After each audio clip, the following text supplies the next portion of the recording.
Hello friends, कैसे हैं आप सभी लोग। मैं सुनील कुमार स्वागत करता हूं आपके अपने चैनल क्रैकर जीएस एकेडमी में।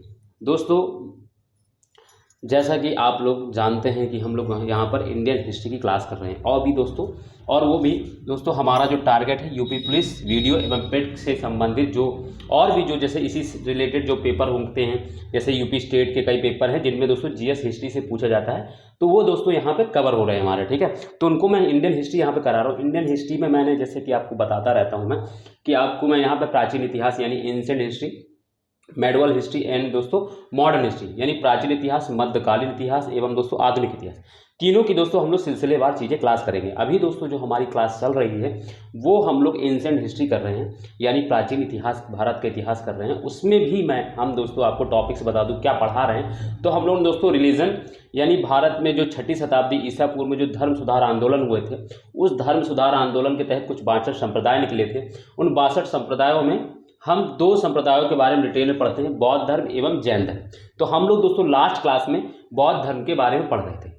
ठीक है, अब आप लोग सोच रहे हो कि मैं इतना 6ठी शताब्दी ईसा पूर्व ये सब, क्योंकि दोस्तों क्या है कि कल जब आप मेरी पहली कल बौद्ध धर्म की क्लास करेंगे तो आपको समझ में आएगा कि दोस्तों ये जो बौद्ध धर्म है या जैन धर्म है या जो और भी इनके कंटेम्प्रेरी जितने भी जो भारत में और भी जो संप्रदाय निकले थे, ये दोस्तों क्या था, भारत में जो 6ठी शताब्दी ईसा पूर्व था, जो हिंदू धर्म में कुछ क्या है रूढ़िवादिता या कुछ कर्मकांड या अनुष्ठान जैसी कुरीतियाँ जैसी चीज़ें आ गई थी। इस वजह से दोस्तों क्या हुआ था, कुछ लोग निकले, उन्होंने क्या किया, अब सुधार के लिए दोस्तों अपना अलग संप्रदाय बनाया जिसमें लोग जुड़े, तो उसको एक धर्म की तरह, एक संप्रदाय की तरह लोग बोलने लगे। ठीक है, तो इसी में बौद्ध धर्म और जैन धर्म सबसे पॉपुलर होकर निकले।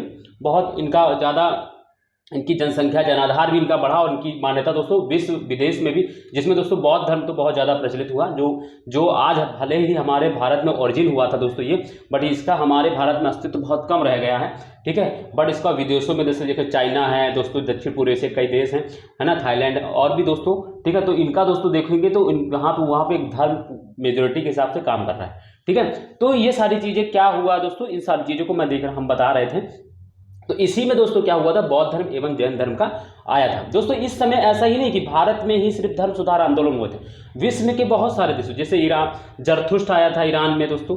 ठीक है, ठीक है, तो इस तरीके से दोस्तों चीन में जैसे कन्फ्यूशियस धर्म आया था। तो इस तरीके से बहुत सारे और भी जो धर्म सुधार आंदोलन हो रहे थे पूरे विश्व में। ठीक है, क्योंकि इस समय, इससे पहले की जो इस समय की जो राजनीति थी वो धर्म और कट्टरता पे बहुत ज़्यादा हो गई थी, इस वजह से लोग उभर कर आ रहे थे सामने, इस वजह से बहुत सारे सुधार हुए। तो भारत में भी उसी क्रम में दोस्तों धर्म सुधार आंदोलन ही है जिसमें बौद्ध धर्म और जैन धर्म उभर कर आया, मुख्यतः उभर कर आया। उससे वैसे तो 62 संप्रदाय हैं, कहा जाता है कि 62 संप्रदाय हैं।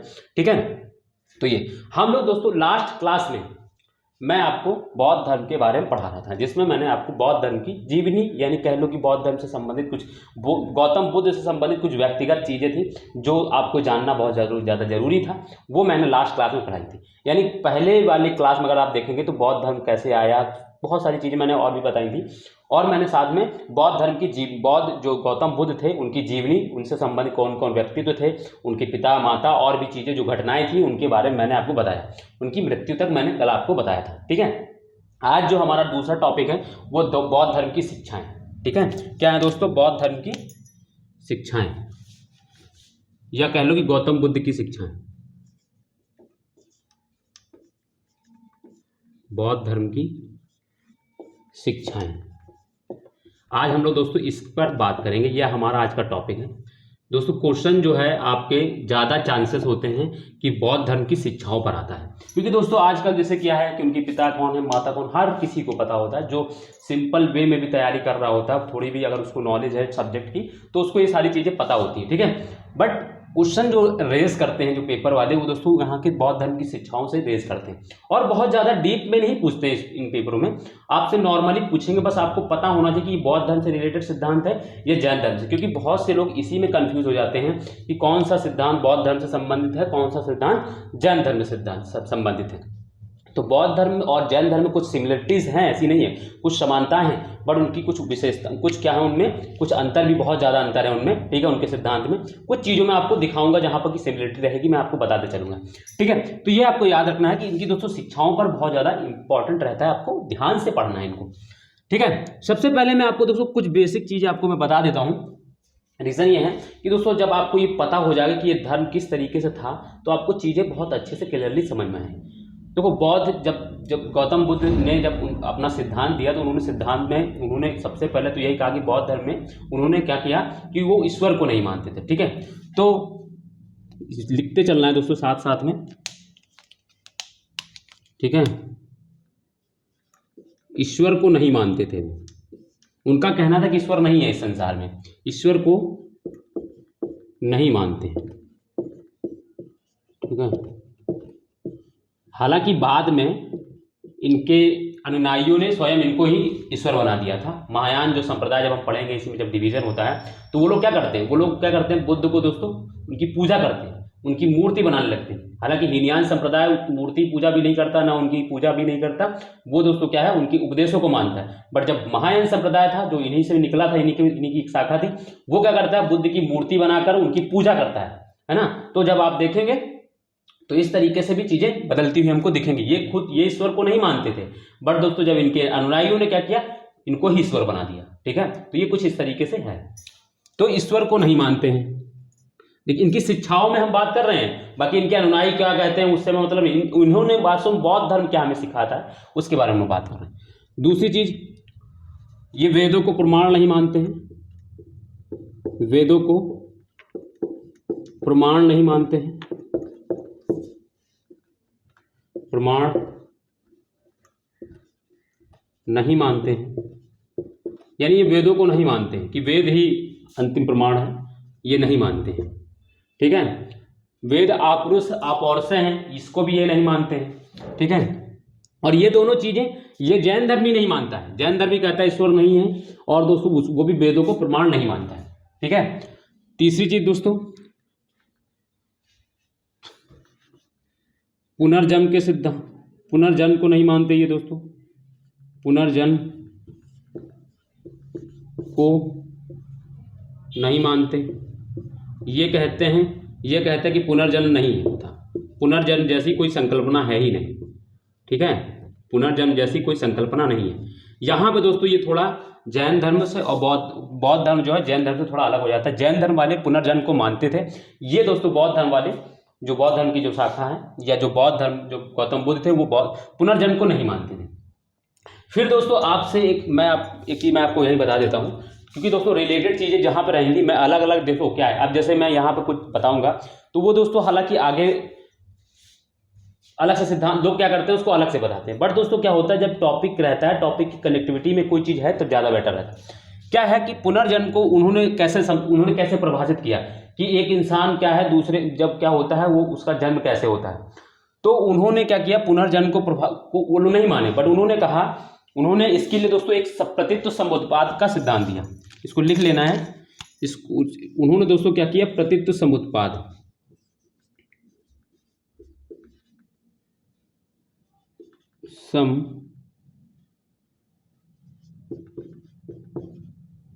प्रतित्व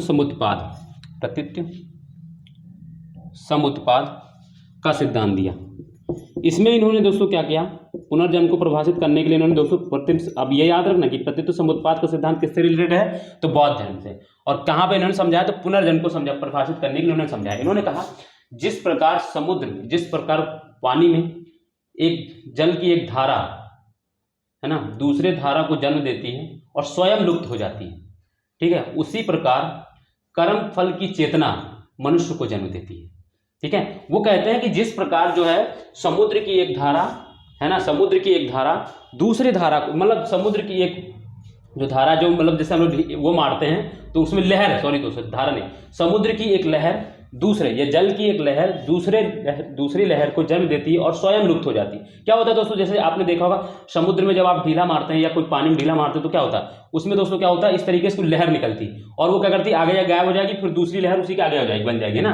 तो इसी प्रकार इन्होंने कहा कि जब जो जल की जो लहर होती है वो दूसरे लहर को जन्म देकर स्वयं लुप्त हो जाती है। ठीक है, स्वयं लुप्त हो जाती है। इसी कारण जो तो क्या होता है मनुष्य का दोस्तों कर्म फल का जो होता है, जो कर्म फल का जो चिंतन होता है उसके कारण क्या होता है मनुष्य का जन्म होता है। ठीक है, बात समझ में आ रही ना, मतलब क्या होता है, इन्होंने कहा कि मनुष्य का कर्म पुनर्जन्म तभी होता है जब वो अपने जो कर्म हैं और जो चीज़ें हैं उनका दोस्तों पूरी तरीके से दोस्तों वो जब उसको कैवल्य की प्राप्ति नहीं होती, एक हिसाब से कह लो, है ना। जिनके में क्या होता है कैवल्य, जब इनको दोस्तों क्या हो महापरिनिर्वाण की प्राप्ति नहीं होती है, या दोस्तों इनको क्या होती है जब महापरिनिर्वाण की प्राप्ति नहीं होती है तब क्या होता है, तब तक ये जन्म लेते रहते हैं, ठीक है। तो हालांकि यही चीज़ें तो हमारे क्या कहा है, क्या कहते हैं, वेदों में भी कहा गया है, बट इन्होंने दोस्तों उसको नकार दिया है। वेदों में तो हमारे यही कहा गया कि जब तक इंसान अपने कर्मों का फल भोग नहीं पूरा कर लेता तब तक वो योनियों में जन्म लेता रहता है, और जब जैसे ही उसके कर्म फल पूर्ण हो जाते हैं, जब वो अच्छे कर्म करने लगता है तो उसको क्या होता है, फिर वो इस संसार से सदा के लिए विदा हो जाता है, ठीक है। तो ये सारी चीज़ें, तो ये प्रतीत समुत्पाद का सिद्धांत देते हैं। उसमें कहते हैं कि जल की एक धारा, जिस प्रकार जल की एक धारा दूसरे धारा को जन्म देकर स्वयं लुप्त हो जाती है, उसी प्रकार कर्म है ना, कर्म फल की चेतना, ठीक है ना, कर्म फल की चेतना जो है मनुष्य को या दूसरे जीव को जन्म देती है, ठीक है। तो याद रखना है, प्रत्युत समुत्पाद का सिद्धांत दोस्तों इन्होंने पुनर्जन्म के लिए दिया था। अगर इसमें लिखना चाहो तो लिख सकते हैं, जिस प्रकार समुद्र ये जल की एक धारा दूसरी धारा को जन्म लेती है, उसी प्रकार कर्म फल की चेतना एक जीव को जन्म देती है। कर्म फल की चेतना, यानी इन्होंने कर्म फल को माना है, एक चीज ये याद रखना है, यानी इन्होंने कर्म फल पर ध्यान दिया है। इन्होंने कहा कि इंसान जो है, देखो ये इनके में क्या होता है, ये कहते हैं कि जब कर्म फल को से अगर आपको छुटकारा पाना है तो 12 चक्र बताते हैं, 12 चक्रों के से गुजर कर अगर आप चले जाते हैं तो आपका कर्मफल दोस्तों क्या होता है, पूरा हो जाएगा। उसको मैं यहाँ नहीं बताऊँ क्योंकि दोस्तों वो बहुत अंदर की और बहुत डीप बात है, उसको आपको नहीं जानना, ठीक है।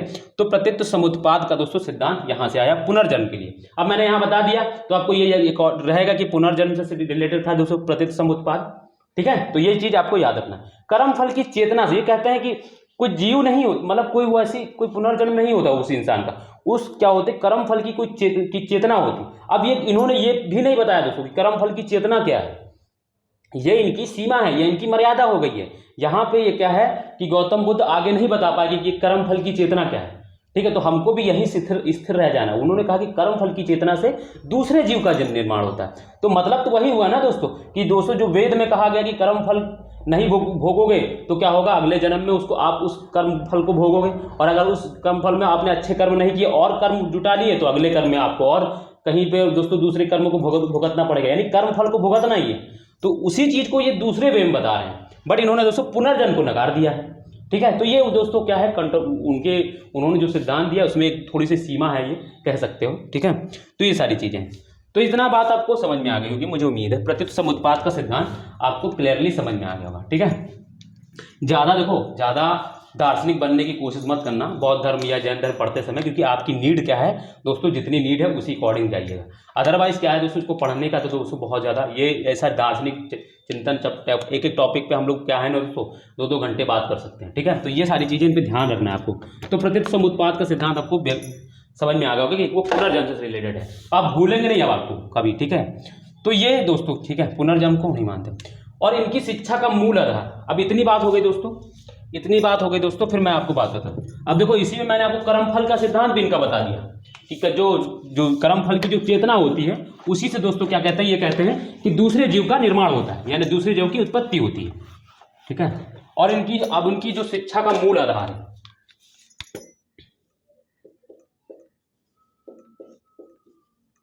शिक्षा का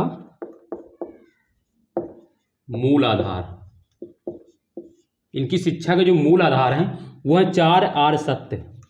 क्या है दोस्तों, 4 आर्य सत्य, ठीक है। और वो कौन कौन से हैं, तो पहला है दुख है, लिख लो संसार में दुख है, संसार में दुख है। फिर दूसरा बताते हैं दुख का कारण है, जो दुख है संसार में उसका कारण है, दुख का कारण है। तीसरा, और इस दुख से मतलब मुक्ति पाने का भी निवारण है, ये बताते हैं, कहते हैं दुख का निवारण है।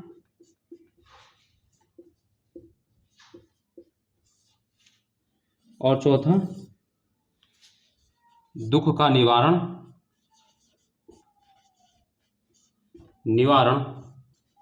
अष्टांगिक मार्ग है, का निवारण अष्टांगिक मार्ग है।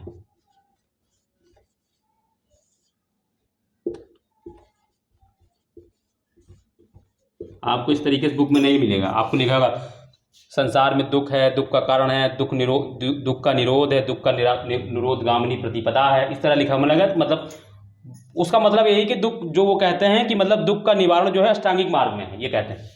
सबसे पहले हम समझते हैं थोड़ा दुख, संसार में दुख है, ये कहते हैं कि संसार में हर जगह व्याप्त, संसार में दुख ही दुख है, बहुत सारा दुख है।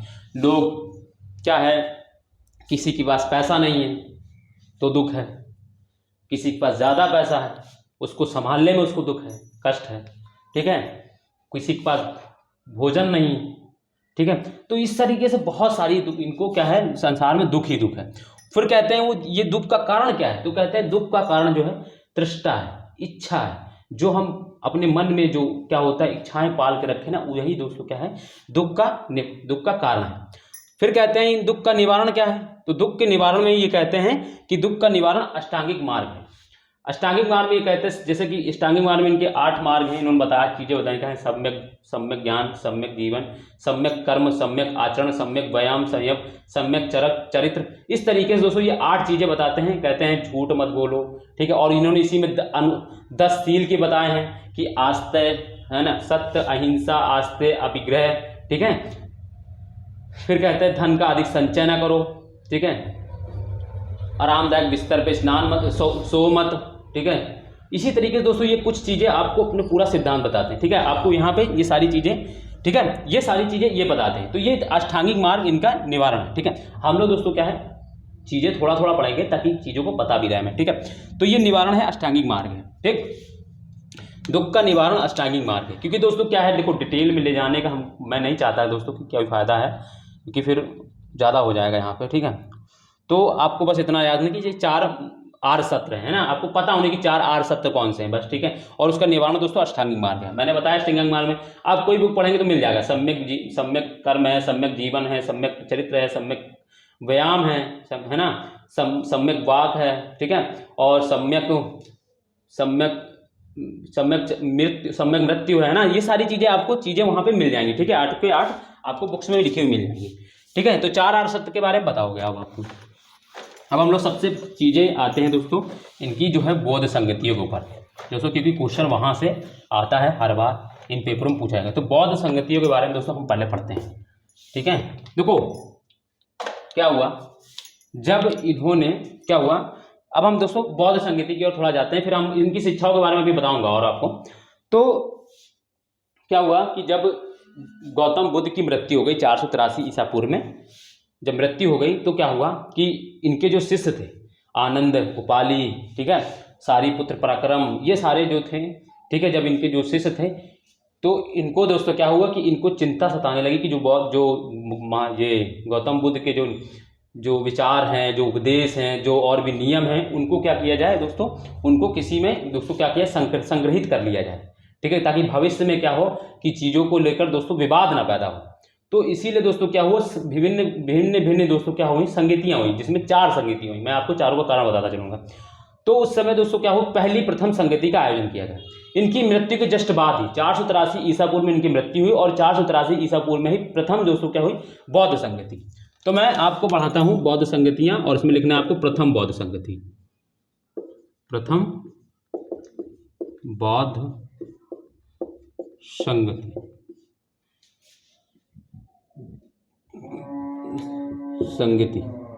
प्रथम बौद्ध संगति, ठीक है। प्रथम बौद्ध संगति का आयोजन बुद्ध की मृत्यु के बाद दोस्तों क्या हुआ, इन्होंने बुद्ध के नियम, उनकी शिक्षाओं को क्या किया, जो संघ के नियम, उनकी शिक्षाएं और जो उनके उपदेश थे उनको संकलित करने के लिए दोस्तों क्या हुआ, जो है पिटकों की रचना है ना, पिटकों में उनको संग्रहित करने के लिए बौद्ध संगति का आयोजन किया, ठीक है। तो प्रथम बौद्ध संगति का आयोजन क्या हुआ, इसमें दोस्तों क्या हुआ, सबसे पहले तो ये स्थान, इसमें पता होना चाहिए कहाँ, ठीक है। दूसरी चीज संरक्षक, इसमें पता होना, यानी दोस्तों किस राजा के शासन के संरक्षण में दोस्तों ये हुई, ठीक है। तीसरा अध्यक्ष, चौथा क्या हुआ, और इसमें और भी चीजें मैं बताऊंगा, ठीक है। तो प्रथम बौद्ध संगति का जो स्थान है वो दोस्तों है राजगीर। राजगीर, इसको गिरिव्रज भी बोलते हैं, गिरिव्रज भी बोलते हैं, गिरिव्रज, ठीक है, राजगीर या गिरिव्रज भी बोलते हैं। ये दोस्तों मगध जो शासक था, मगध जो राज्य था, उसकी दोस्तों प्राचीन राजधानी थी जो गिरिव्रज, गिरिव्रज है ना। इस अभी तक इस पाटलिपुत्र दोस्तों क्या है, अभी तक नगर अस्तित्व में नहीं आया था, इसलिए पाटलिपुत्र की राजधानी नहीं। तो याद रखना है, मगध की जो राजधानी राजगीर थी, उसमें दोस्तों वहां पर दोस्तों क्या हुआ, राजगीर में सप्तकर्णी गुफा में, राजगीर में सप्तकर्णी गुफा, सप्तकर्णी गुफा, ठीक है, में इसका दोस्तों क्या हुआ, प्रथम बौद्ध संगति का आयोजन हुआ। और ये कब हुआ दोस्तों, तो अगर इसकी टाइम पीरियड की बात करें तो 483 ईसा पूर्व। हालांकि आपसे टाइम पीरियड नहीं पूछेगा, ठीक है, 483 ईसा पूर्व। तो स्थान हमको पता चल गया। संरक्षक कौन थे, तो उस समय दोस्तों इसका संरक्षक जो था अजातशत्रु। अजातशत्रु मैंने बताया दोस्तों क्या थे, ये दोस्तों क्या थे, ये गौतम बुद्ध के समकालिक भी थे, ठीक है, याद रखना। इनसे पहले इनके पिता जो थे वो उनके तो दोस्तों हम उम्र थे एक साल से, कहलो बिंबिसार जो थे। अध्यक्ष जो थे यहाँ पर, अगर हम अध्यक्ष की बात करें दोस्तों तो कौन थे, महाकश्यप, ठीक है। अध्यक्ष की अगर हम बात करें दोस्तों तो महाकश्यप, ठीक है, अध्यक्ष जो थे वहां पे महाकश्यप। इसमें दोस्तों हुआ क्या, इसमें दोस्तों क्या हुआ, इसमें 2 पिटकों की रचना की गई। 2 पिटकों को संकलित किया गया। अभी मैं बताऊंगा कौन कौन से हैं, संकलित किया गया, ठीक है। मैं ऊपर अब मिटा रहा हूं, 2 पिटकों को संकलित किया गया, और मैं यहाँ पे आपको बताऊंगा उनके बारे में, थोड़ा सा आपको उनके बारे में लिखना है। पहला पिटक था दोस्तों सुत पिटक, पहला है दोस्तों, इसमें पहला लिखना है सुत पिटक,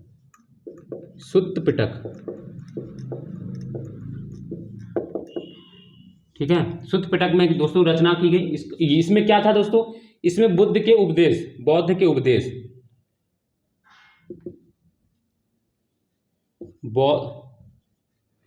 बुद्ध के उपदेशों को संकलित किया गया, बुद्ध के उपदेशों को संकलित किया गया,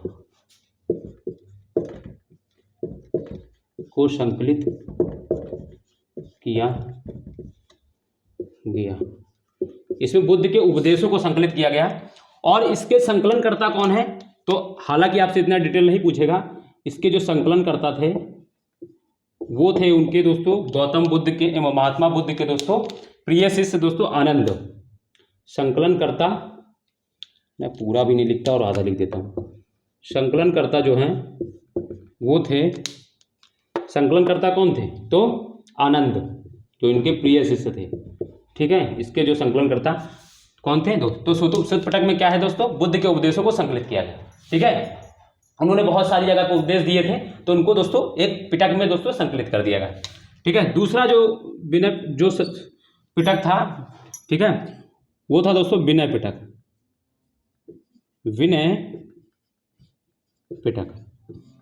इसमें क्या है, बुद्ध की बौद्ध संघ के नियमों का संकलन। देखो, विनय नय नियम, ठीक है। तो ये याद रखना है दोस्तों, नियम से याद रखना, नय है तो नियम, बौद्ध संघ के नियमों का संकलन। इसमें बौद्ध जो संघ थे उस संघ को कैसे संचालित किया जाए उसको दोस्तों क्या है, उसके जो नियम थे दोस्तों वो विनय पिटक में थे। और उसके जो, मैं इसको मिटा लूं, इसके जो संकलनकर्ता थे वो थे उपाली दोस्तों। उपाली भी इनके बहुत चहेते थे दोस्तों। इसके जो संकलनकर्ता हैं, लिख लो दोस्तों, ये सारी चीजें बहुत कम ही बुकों में और बहुत कम लोग पढ़ाते हैं ऐसे, बस खाली वो क्या करते हैं आके चीजें चरा करा चले जाते हैं। संकलनकर्ता कौन है इसके, तो उपाली, ठीक है। तो ये दोस्तों प्रथम बौद्ध संगीति के बारे में आपको बताया। इतना दोस्तों आपको याद रहेगा तो बहुत अच्छे से आप कुछ चीज़ों को कर पाएंगे। मैंने बताया दोस्तों इन सूत्र पिटकों की क्यों रचना हुई है, क्योंकि बौद्ध धर्म जैसे ही महात्मा बुद्ध की जब मृत्यु हुई तो दोस्तों क्या हुआ, बौद्ध धर्म के को संचालित करने के लिए सही तरीके से उनके नियम हैं, उनके उपदेश को दोस्तों संग्रहित करने के लिए पिटकों की रचना की गई। और यही पिटक दोस्तों क्या हुए, इन्हीं को बाद में इस एक और बाद में जब अशोक के काल में दोस्तों क्या होता है, अभिधम्म पिटक आता है अस्तित्व में। ठीक है, तो वो 3 पिटक हैं, इनके 3 पिटक है दोस्तों, जिसको त्रिपिटक भी बोला जाता है। कौन कौन से? सूत्र पिटक, विनय पिटक एवं अभिधम्म पिटक। और इसी तरह से इनके त्रिरत्न भी हैं, जिनको बुद्ध धम्म एवं संघ बोला जाता है। अभी मैं उनको लिखा दूंगा, कोई टेंशन नहीं आगे। ठीक है, तो ये दोस्तों प्रथम बौद्ध संगीति के बारे में हो गया। ठीक, अब हम बात करते हैं दोस्तों आगे की बात करते हैं हम दोस्तों दूसरी बौद्ध संगति। अब दोस्तों क्या हुआ, मान लो पहली बौद्ध संगीति का कारण क्या बना था कि बुद्ध की मृत्यु हो गई, और मृत्यु के बाद दोस्तों क्या था कि उनके जो नियम है, जो उनके उपदेश हैं और उनकी शिक्षाओं के जो चीजें थी उनको संकलित करना था। उसके लिए दोस्तों क्या हुआ, एक संगीति बुलाई गई। फिर दोस्तों सेकंड 4 बौद्ध संगीतियां हुई नहीं, तो उसके पीछे का सेकंड में क्या रीजन था? सेकंड में रीजन ये था दोस्तों, क्योंकि जो दूसरी बौद्ध संगति हुई है वो प्रथम बौद्ध संगति के लगभग 100 सालों बाद हुई है, यानी 383 ईसा पूर्व में हुई है। अब दोस्तों 100 साल में क्या होता है, समाज और भी चीजें दोस्तों क्या होती, परिवर्तित हो जाती हैं। और बौद्ध धर्म के जो नियम है वो 100 साल पुराने ही हैं। हम भी आज देख लो दोस्तों, हमने संविधान जब बनाया था तो क्या था दोस्तों, वो कुछ और था, उस समय के अकॉर्डिंग बनाया गया था। भविष्य को भी ध्यान में रखा है, मगर क्या हम भविष्य देख पाते हैं कि किस तरीके से होगा? तो आजकल हमारे संविधानों में दोस्तों क्या हुआ, बहुत सारे संशोधन हो गए। होगा कि नहीं होगा? हमने अपने अनुच्छेदों में कई संशोधन कर दिए। 395 संशोधन दोस्तों क्या है, सॉरी दोस्तों 395 अनुच्छेद मूल संविधान में थे, बट आज अगर बात करेंगे तो 450 से ज़्यादा संविधान अनुच्छेद हो चुके हैं। तो ये क्या है दोस्तों, ये संशोधित अनुच्छेद ही तो हैं। तो इसी तरीके से 100 साल दोस्तों बाद क्या हुआ, अब भाई चला आ रहा है जो चीज़ें, उनमें दोस्तों परिवर्तन तो होता है समाज में। तो क्या हुआ, इसको लेकर दोस्तों बौद्ध के कुछ नियम थे, जो क्या था, लोगों को या वहाँ के जो लोग जो मानने वाले या चीज़ें थी उनको रास नहीं आ रही थी। इसी वजह दोस्तों क्या हुआ, विवाद हो गया। और विवाद का निपटारे के लिए दोस्तों क्या हुआ, एक संगति बुलाई गई। विवाद के निपटारे के लिए द्वितीय बौद्ध संगति बुलाई गई। ठीक है, जिसमें दोस्तों बौद्ध धर्म के 10 नियमों को परिवर्तित किया गया और या उनमें संशोधन किया गया। ठीक है, तो 10 नियमों को लेकर दोस्तों, जो सत्य में बताया तो जो नियम थे, उपदेशों को लेकर नहीं दोस्तों, जो विनय पिटक में जो नियम दिए गए थे उनको लेकर दोस्तों उस समय के समाज के लोगों में विवाद हो गया। और उसी को दोस्तों संशोधित या उनको परिवर्तित करने के लिए दोस्तों क्या हुआ, उस पर चर्चा करने के लिए द्वितीय बौद्ध संगति का आयोजन किया गया। तो बात समझ में आ गई क्यों किया गया? कारण सबसे ज्यादा जरूरी होता है, लोग ऐसे बताते नहीं, वो सीधे लिखा देंगे बौद्ध संगति दूसरी, तीसरी, चौथी और बस चल देंगे। भाई कुछ रीजन होता है हर चीज को होने का। ठीक है, तो ये तो हम बात करते दोस्तों द्वितीय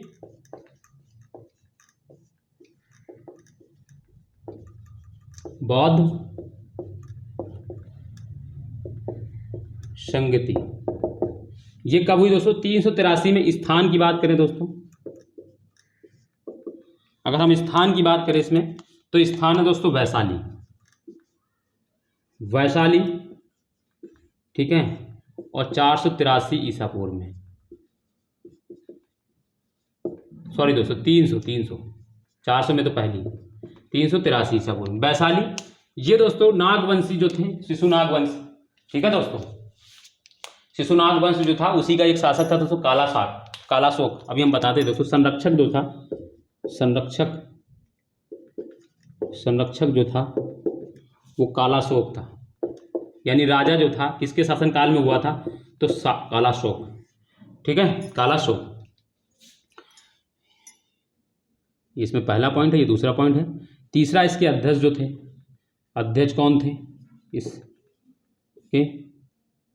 तो अध्यक्ष की अगर हम बात करें दोस्तों सबकामी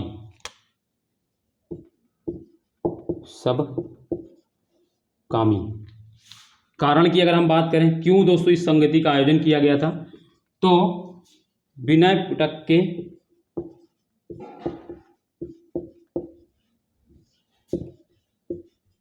दस नियमों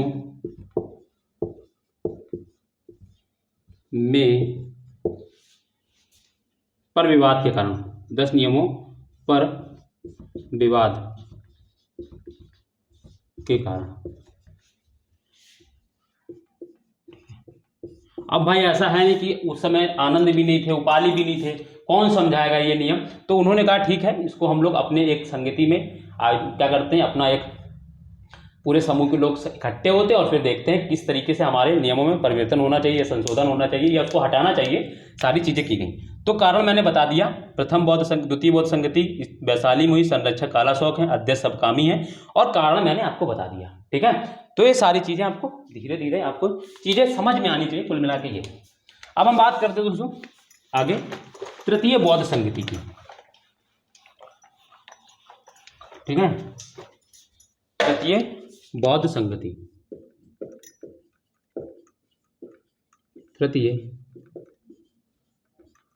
बौद्ध संगति ये दोस्तों 250 ईसा पूर्व में अशोक के शासनकाल में हुई थी। चलो इसको लिख लो पहले। स्थान की अगर हम बात करें, चीजें आपके दिमाग में ऐसे स्ट्रक्चर बनने चाहिए, कहाँ, किस, कब, किसके शासनकाल में, क्यों, बस इतना। ठीक है, स्थान की अगर हम बात करें तो ये स्थान जो था दोस्तों पाटलिपुत्र। अब ये दोस्तों पाटलिपुत्र तो अस्तित्व में आ चुका था। ठीक है, आपसे मैं एक क्वेश्चन पूछता हूं कि पाटलिपुत्र जो नगर है या जो पाटलिपुत्र को किसने अपनी राजधानी बनाया था, आप मुझे कमेंट करके बताइएगा। ठीक है, किस शासनकाल, किस शासक ने या किस वंश के शासक ने दोस्तों पाटलिपुत्र का दोस्तों अपने नगर को राजधानी के रूप में पहली बार बनाया था। ठीक है, तो आपको बताना है। स्थान के बाद दोस्तों हम संरक्षक की बात करेंगे। संरक्षक मतलब दोस्तों किस राजा के शासनकाल में हुई थी। ठीक है, बात ये रखना दोस्तों यार। तो ये दोस्तों महान अशोक, मैं इसके आगे महान जरूर लिखूंगा कि मैं पूरे विश्व के इतिहास में दोस्तों आज तक के पूरे विश्व के इतिहास में इससे महान शासक मेरी नज़र में कोई नहीं है। ठीक है, आप तो अपने हिसाब से देख लें कि आपके लिए कौन महान नहीं है। मेरे लिए दोस्तों ये महान है। ठीक है, महान अशोक। और मुझे नहीं लगता दोस्तों भविष्य में ऐसा कोई शासक होगा, और ना भविष्य इतिहास में कोई हुआ है, ना कोई भविष्य में मुझे लगता है ऐसा कोई होगा। ठीक है, इसके बाद दोस्तों महान अशोक हो गए। इसके बाद दोस्तों इसके अध्यक्ष, अध्यक्ष की बात करें तो दोस्तों हैं कौन थे दोस्तों, वसुमित्र, वसुमित्र। उपाध्यक्ष भी इसमें लिख लीजिए दोस्तों, कभी कभी पूछ लेता है, ध्यान रखिएगा क्या पूछा गया है तीसरी बौद्ध संगति का। तो इसमें अश्वघोष थे। ओ सॉरी दोस्तों, ये चौथी की हम बताने लगे, सॉरी अध्यक्ष दो इससे इसमें गलत हो गया दोस्तों, सॉरी दोस्तों, मैं कहाँ और पहुँच गया। मोगलीपुत्र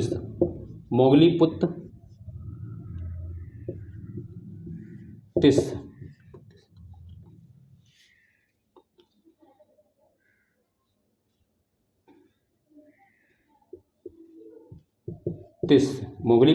ठीक है, सॉरी दोस्तों, मैं चौथी बुद्ध संगति के बारे में बताने ध्यान में नजर आने लगा मुझे, मोगलीपुत्र तिस्स। ठीक है, ये याद रखना, मोगलीपुत्र, पुत्र भी लिखा होता, कहीं कहीं पुत्र लिखा हुआ था, मगर बौद्ध साहित्य अगर आप पढ़ेंगे तो पुत्र लिखा हुआ था। ठीक है, हम लोग उसको बौद्ध मोगलीपुत्र बोल देते हैं। तो मोगलीपुत्र तिस्स, ठीक है, अध्यक्ष थे। और इसमें दोस्तों क्या हुआ, देखो जो अशोक थे उन्होंने दोस्तों क्या किया था, उन्होंने अपना एक नया धर्म चलाया था, धर्म नहीं चलाया था, उन्होंने धम्म नामक एक संकल्पना दी थी। उसी में दोस्तों क्या हुए, बौद्ध क्या हुआ, एक अभिधम्म पिटक की दोस्तों रचना हुई थी इनके काल में, है ना। इसमें तीसरे पिटक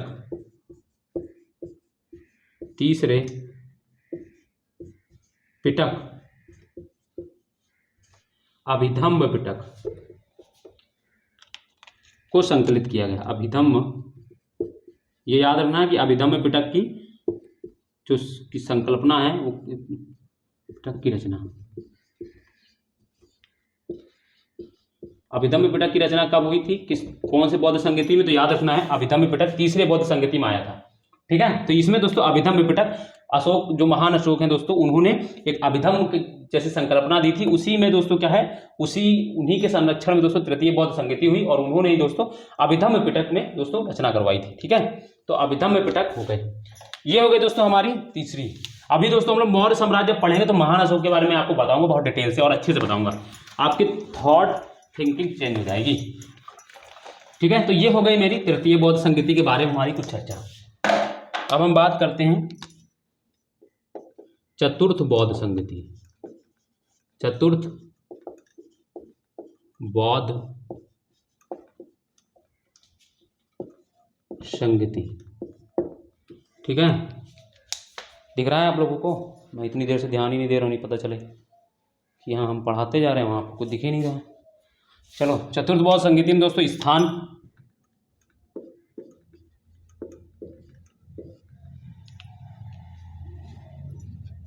स्थान कौन है दोस्तों? तो कश्मीर के कुंडल वन, यानी कश्मीर में दोस्तों, कश्मीर के कुंडल वन में, कुंडल वन, कश्मीर के कुंडल वन। ठीक है, दूसरी चीज दोस्तों, संरक्षक कौन थे? तो कनिष्क। ये दोस्तों कौन था? कुषाण शासक कनिष्क। ठीक है, मौर्योत्तर काल आपके साथ को पढ़ाऊंगा तो बताऊंगा। कुषाण शासक कनिष्क, ब्रैकेट में करके कुषाण शासक लिख लो दोस्तों, क्योंकि हो सकता है कि आपसे कभी पूछ ले कि तृतीय बौद्ध संगति किस वंश के शासक ने करवाई थी, तो कुषाण वंश।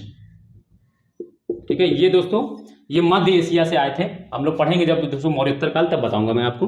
कनिष्क, ठीक है, ये प्रथम शताब्दी ईस्वी में था दोस्तों, 72 ईस्वी में था के आसपास दोस्तों इस संगति का आयोजन किया गया था। ठीक है, और दोस्तों इसके अध्यक्ष जो थे, अब आपको लिखना है जो मैं पिछली क्लास में बता रहा था आपको। अध्यक्ष दोस्तों इसके जो हैं वसुमित्र, वसुमित्र। और दोस्तों उपाध्यक्ष, अब इसके इनके में उपाध्यक्ष भी लिख लीजिएगा, अश्वघोष। ठीक है दोस्तों, अश्वघोष इसके उपाध्यक्ष भी थे, अश्वघोष। ठीक है, ये चीज़ें इनके बारे में। और इसमें दोस्तों क्या था, इसमें दोस्तों मैं आपको बता दूं इस संगति के आयोजन का दोस्तों कारण क्या था, रीजन मैं बता दूं आपको। रीजन ये था दोस्तों कि क्या हुआ कि जब हम मौर्योत्तर काल पढ़ते हैं तो क्या हुआ, जैसे हमने देखा था कि 6ठी शताब्दी ईसा पूर्व में धर्म सुधार आंदोलन क्यों हुआ था, क्योंकि दोस्तों हिंदू धर्म में जो था, या जो वैदिक जो धर्म था, उसमें बहुत सारी कुरीतियाँ आ गई थी। उन्हीं कुरीतियाँ के विरोध में दोस्तों क्या हुए, ये 62 संप्रदाय जिनमें बौद्ध और जैन धर्म उभर कर आए।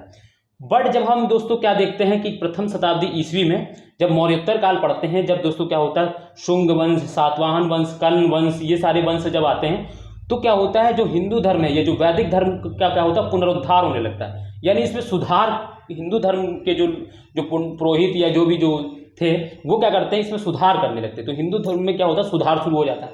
तो जब सुधार होता है तो दोस्तों क्या होता है, जो जनाधार था, जो जनता लोग थी, उनका फिर से दोस्तों क्या हुआ, हिंदू धर्म के प्रति आकर्षण बढ़ने लगा। क्योंकि दोस्तों क्या था, लोग हिंदू धर्म छोड़ छोड़ के धीरे धीरे क्या बौद्ध धर्म उनके अनुकूल लग रहा था। जो वैश्य हैं या जो शूद्र हैं, जो महिलाएं हैं, उनको पहले वैदिक धर्म में क्या था, उनको अधिकार नहीं मिले थे। बाद में क्या है ना, तो क्या हुआ, उससे क्या हो रहा था कि लोग एक विकल्प के तौर पे बौद्ध धर्म को देख रहे थे, तो लोग उसमें जुड़ रहे थे। बट क्या हुआ, जब इन्होंने अपने मौर्योत्तर काल में जब हिंदू धर्म में सुधार किए गए, तो उससे दोस्तों क्या हुआ कि दोस्तों जो वैश्य वर्ग है और भी जो वर्ग के लोग, क्योंकि दोस्तों इसमें दोस्तों बौद्ध धर्म में सिर्फ ब्राह्मण लोग ही नहीं, मतलब शूद्र और महिला लोग ही नहीं शामिल होते, इसमें दोस्तों ब्राह्मण लोग भी बौद्ध धर्म में शामिल हो रहे थे। ठीक है, तो जब इन्होंने सुधार किए तो दोस्तों क्या हुआ, जो यहाँ के जो लोग थे वो फिर से हिंदू धर्म की ओर रुख करने लगे। तो इससे दोस्तों क्या हुआ कि बौद्ध धर्म के जो लोग थे, उनमें दोस्तों क्या देखो क्या हुआ, हर चीज जनाधार का था। जनाधार आपका जितना ज्यादा बड़ा होगा, धर्म उतना ही ज्यादा लंबा चलेगा। ठीक है, आपको मानने वाले लोग नहीं रहेंगे तो दोस्तों कहाँ से लोग रहेंगे। तो इससे क्या हुआ, बौद्ध धर्म एक चिंता का विषय बन। तो यहाँ के लोगों ने दोस्तों कहा कि नहीं, हमें भी अपने समय के साथ में दोस्तों अपने धर्म में परिवर्तन लाना चाहिए, हमें भी क्या करना चाहिए, अपने कुछ इसमें सुधार करने चाहिए, कुछ चीजें करनी चाहिए। ठीक है, तो हुआ ये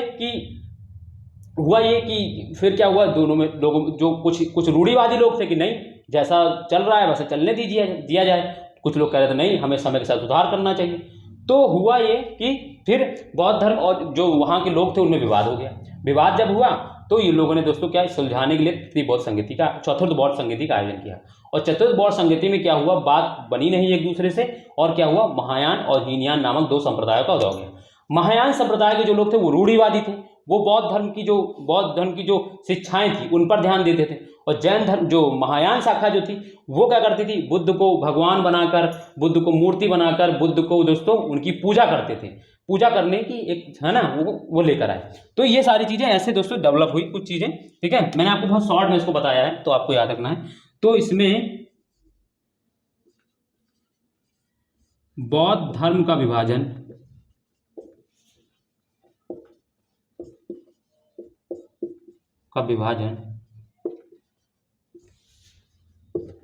हीनयान एवं महायान में हुआ।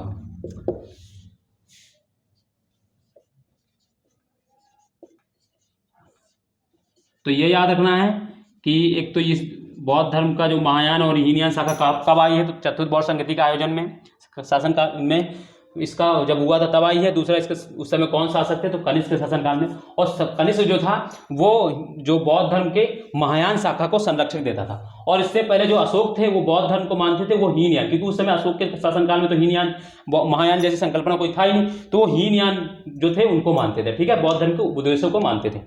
ठीक है, तो हीनयान और बौद्ध महायान में दोस्तों फर्क ये है कि हीनयान जो लोग थे वो बुद्ध के जो संकेत हैं, प्रतीक है, उनकी पूजा करते थे, उनके उपदेशों को मानते थे। बौद्ध धर्म को, इस बौद्ध जो हैं उनको, जो बौद्ध को भगवान या मूर्ति बनाकर पूजा नहीं करते थे। बट महायान जो लोग थे वो उनको भगवान मानते थे, उनकी पूजा करते थे। ठीक है, और दोस्तों उनको दोस्तों, और इनके महायान में ही दोस्तों बोधिसत्व की संकल्पना आई। मतलब इन्होंने कहा कि हम दोस्तों, आप क्यों दोस्तों, बोधिसत्व क्या थे, जैसे बोधिसत्व में आप जैसे पढ़ेंगे अवलोकितेश्वर हैं, ब्रजपाणी हैं, मैत्रेय हैं। ठीक है, इसी तरीके से बहुत सारे अवलोकित उनके दोस्तों क्या हुए, बोधिसत्व हुए। बोधिसत्व क्या करते थे कि इनके में दोस्तों क्या था, महापरिनिर्वाण की एक संकल्पना थी। ठीक है, तो इसमें दोस्तों क्या होता था, बौद्ध धर्म जो अपनाते थे तो वो कहते थे, मतलब उनको ये क्या करते थे कि आप जो कर्म किए हैं, आपने जो जीवन भर में जितने कुकर्म किए हैं उनका हम दोस्तों क्या करेंगे, हम अपने, क्योंकि ये लोग क्या होते थे, ये दोस्तों कैवल्य प्राप्ति लोग होते थे। ये लोग कैवल्य प्राप्त करके महापरिनिर्वाण नहीं लेते थे, बट लोगों को कैवल्य प्राप्ति के लिए दोस्तों ये क्या करते थे, स्वयं से दोस्तों क्या है कि ये कैवल्य प्राप्ति करवाते थे। ठीक है, ये चीज आपको बोधिसत्व के बारे में दिखती है। मतलब दोस्तों उनका काम मैं करता था, मतलब कह लो कि उनके जो पाप पुण्य हैं उनको दोस्तों मैं संचित करा। एक तरीके जैसे हमारे ब्राह्मण थे, भगवान और दोस्तों इंसान के बीच जो माध्यम का काम करते थे, इसी तरीके से बोधिसत्व में दोस्तों, महायान में बोधिसत्व जैसी संकल्पना आई है। ठीक है, तो ये चीज आपको याद रखना है। ठीक है, तो ये दोस्तों क्या थी, चारों बौद्ध संगति के बारे में मैंने बताया। अब आपको मैं बताता हूं बौद्ध धर्म के जो 3 रत्न, उनको लिख लीजिए दोस्तों, बुद्ध धम्म एवं संघ। बुद्ध धम्म एवं संघ, त्रिरत्न, वो त्रिपुटक थे, ये दोस्तों त्रिरत्न।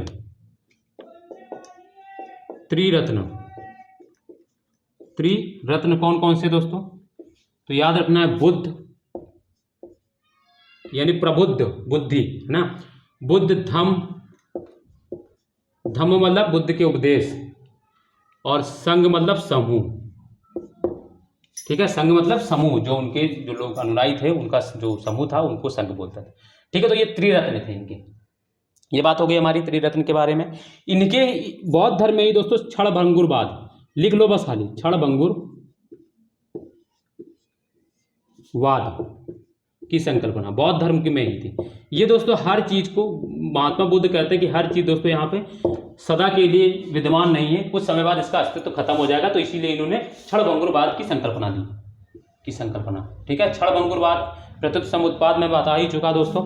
हीनयान में एक स्थिरवाद, स्थिरवाद या थेरवाद संकल्पना थी, है ना। महायान में एक वज्रयान की शाखा थी। ठीक है, तो वो दोस्तों उतना मुझे नहीं लगता कि उतना डिटेल आपसे पूछेगा, इतना ही दोस्तों आपको याद रहेगा, तो आप आराम से चीज़ों को कर पाएंगे। ठीक है, तो ये सारी चीज़ें यहीं तक आज हम लोग करते हैं, और ये दोस्तों बौद्ध धर्म यहाँ खत्म होता है आपके पेपर के अकॉर्डिंग, वरना इसमें तो बहुत सारी चीज़ें और हैं, बट आपसे दोस्तों यहीं से, इसी के इर्द गिर्द आपसे पूछा जाएगा, बस आप इन्हीं को दोस्तों तैयार करते रहें। ठीक है, तो ये सारी चीज़ें हो गई हमारी बौद्ध धर्म के बारे में। अब हम दोस्तों कल जो है नेक्स्ट क्लास जो करेंगे वो जैन धर्म के ऊपर करेंगे। ठीक है, तो आप लोगों दोस्तों जो भी नए हैं, जिन्होंने अभी तक मेरी चैनल को सब्सक्राइब नहीं किया है, चैनल को प्लीज सब्सक्राइब कर लें, वीडियो को लाइक कमेंट भी कर दें, और दोस्तों दूसरों को शेयर करना बिल्कुल ना भूलें।